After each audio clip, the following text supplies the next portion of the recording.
ఈ వేళలో నువ్వేం చేస్తున్నావో అంటూ గులాబీ సినిమాతో సింగర్గా సినిమాల్లోకి అడుగుపెట్టారు సునీత. ఆంధ్రప్రదేశ్ గుంటూరులో జన్మించిన ఈమె తెలుగుతనం ఉట్టిపడేలా నిండైన చీరలో దర్శనమిచ్చినప్పటికీ కూడా ఫ్యాషన్ డ్రెస్సుల్లో అప్పుడప్పుడు తలుక్కున మెరిసేవారు.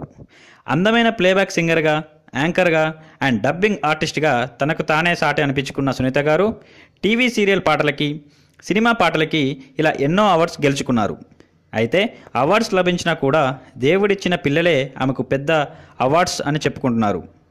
భర్త కిరణ్ తన ఇమేజ్ అడ్డు పెట్టుకొని అందిన చోట అందినంత అప్పు చేయడమే కాక ఇదేంటి అని అడిగినందుకు తన మీద అనేక అనుమానాలు వ్యక్తం చేసేవాడని, మానసికంగా బాగా హింసించేవాడని దీనంగా వాపోతుంటారు ఈమె. ఇక ఆమె అందమే తనకు శత్రువుగా చెబుతూ కాంగ్రెస్ ఎక్స్ఎంపీ మధుయాష్తో తన అఫైర్ గురించి కుండబద్దలు కొట్టారు. అతనితో అఫైర్ లేదని, వట్టి రూమర్లే అని ఓ సందర్భంలో ఆయన నన్ను పొగిడిన విధానమే వీటన్నిటికీ కారణమని చెప్పుకొచ్చారు. ఇంతకీ ఎంపీ గారు ఏమని పొగిడారో తెలుసా? సునీత ఓ అందమైన సింగర్ అని.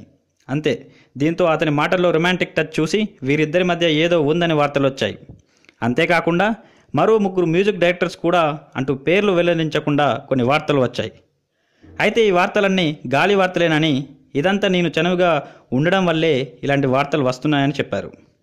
మొత్తం మీద సింగర్గా కెరీర్ ఊపు మీద ఉన్న టైంలో ఈ రూమర్లు, భర్త వ్యవహారాలతో బాగా అలసిపోయి అతనితో వేరుగా ఉంటూ పిల్లల ఆలనా పాలన చూసుకుంటున్నారు. తను ఎలాంటిదో తన పిల్లలకే తెలుసునని, ఈ విషయంలో ఎక్కువ క్లారిటీ ఇవ్వాల్సి అవసరం లేదని చెప్పుకొచ్చారు.